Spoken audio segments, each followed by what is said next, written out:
Imagine a country that contributes around 0.1% of global emissions, yet is building one of the world's highest carbon taxes by 2030.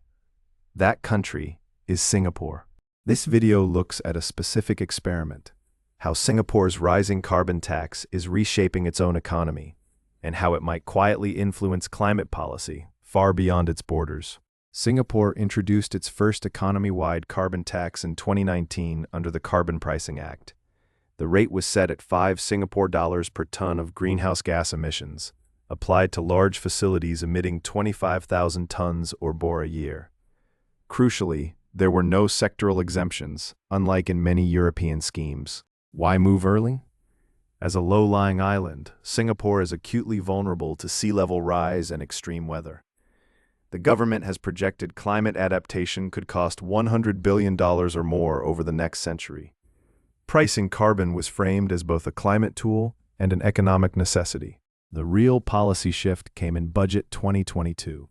The Ministry of Finance announced that the carbon tax would rise from $5 to $25 per ton in 2024 and 2025, and to $45 in 2026 and 2027. With a further increase to between $50 and $80 by 2030. These plans were reaffirmed in subsequent budgets, even amid economic uncertainty.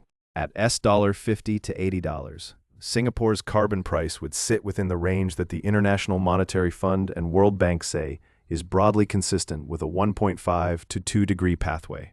Revenue use is central to the strategy. The government has stated that carbon tax receipts are recycled to support decarbonization. For example, co-funding industrial energy efficiency upgrades, green R&D, and transition support for firms.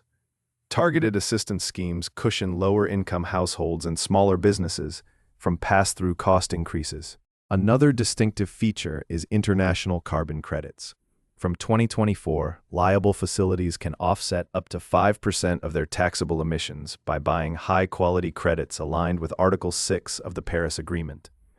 This is controversial.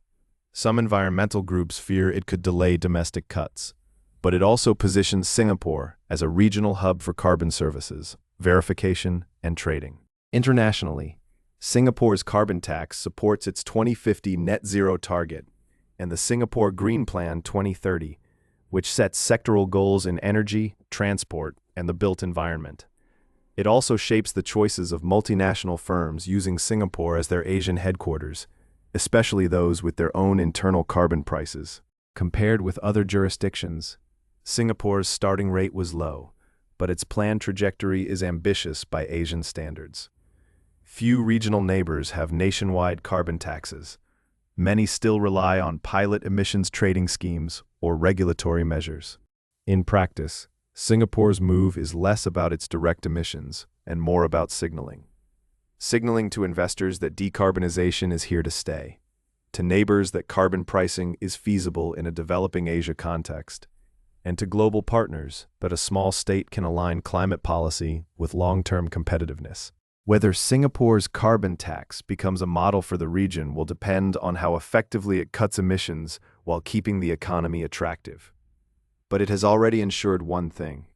The price of carbon is now a permanent feature of Singapore's development story and a new lever in its climate diplomacy.